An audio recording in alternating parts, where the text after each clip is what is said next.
Supreme कोर्टानं आमदार अपात्रतेच्या सुनावणीचं वेळापत्रक मागितलंच नसल्याचा दावा विधानसभा अध्यक्ष राहुल नार्वेकर यांनी केलेला आहे। सुप्रीम कोर्टानं सुनावणीसाठी 2 महिन्यांची मुदत देखील दिली नसल्याचं नार्वेकर यांनी सांगितलंय। नार्वेकर यांच्या या वक्तव्यामुळे सुनावणी त्यांनीच ठरवलेल्या वेळापत्रकानुसार होणार असल्याचं स्पष्ट झालंय। सुप्रीम कोर्टाच्या ऑर्डरमध्ये सुनावणी संदर्भात वेळापत्रक मागितलंच नसल्याचा दावा राहुल नार्वेकर यांनी केलाय। कोर्टाचा आणि संविधानाचा आदर राखणार असल्याचं देखील राहुल नार्वेकर यांनी म्हटलेलं आहे। विधानसभा अध्यक्षांच्या या दाव्यामुळे ठाकरे गटाच्या आमदारांचा मात्र मोठा हिरमोड झालाय।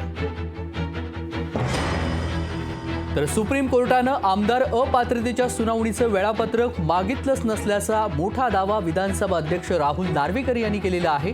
सुप्रीम कोर्टानं सुनावणीसाठी 2 महिन्यांची मुदत देखील दिली नसल्याचं नार्वेकर यांनी म्हटलंय।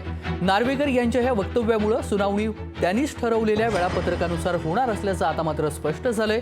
सुप्रीम कोर्टाच्या ऑर्डरमध्ये सुनावणी संदर्भात वेळापत्रक मागितलंच नसल्याचा दावा राहुल नार्वेकर यांनी केलेला आहे।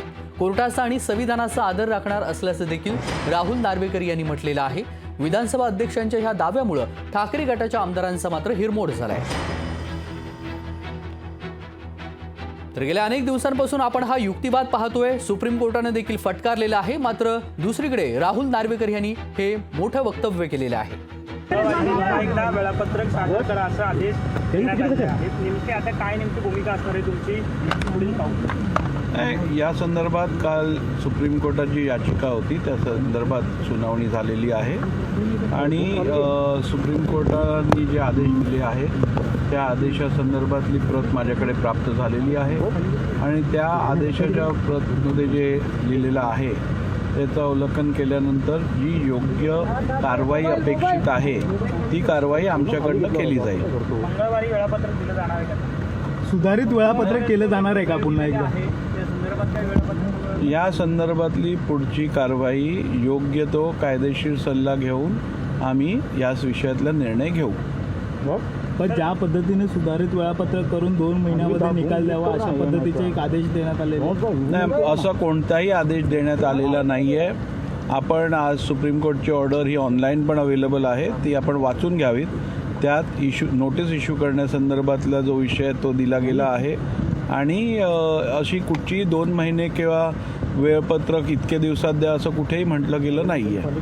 पण ज्या पद्धतीने विरोधक आहेत ते आक्रमक झालेले पाहायला मिळतात। ते म्हणतात की 2 महिन्याची मुदत दिलेली आहे। बघा, कोण काय म्हणतं त्याच्यावरती मी काय लक्ष देत नाही। सर्वोच्च न्यायालयाच्या आदेशात जे लिहिलेलं आहे त्याच्याबद्दल मी दखल घेतो आणि त्या अनुषंगाने कारवाई करण्यासंदर्भातला कायदेशीर सल्ला मी घेत आहे।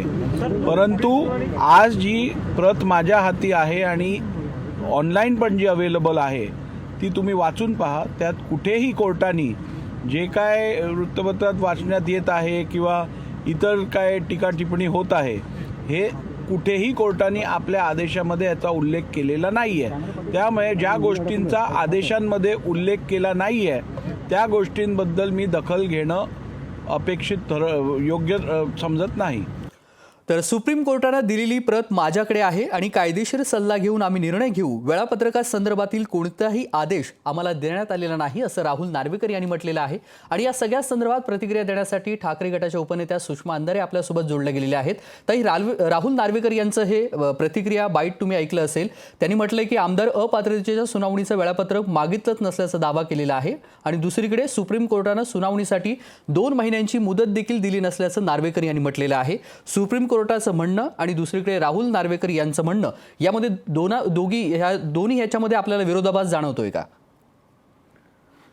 राहुल नार्वेकर साहेबांनी हे ठरवूनच घेतलेलं आहे की काहीही झालं तरी त्यांना फक्त आणि फक्त शिंदे गटाला अभय द्यायचे किंवा त्यांची नेमणूकच मुळात याच्यासाठी केलेली आहे शिंदे गटाकडून आणि फडणवीस साहेबांकडून की काहीही झालं तरी कायद्याची मोडतोड करून त्याला तिथेच बसवायचं आहे आणि ते फक्त आणि फक्त या 40 लोकांना वाचवण्यासाठी बसवायचं आहे।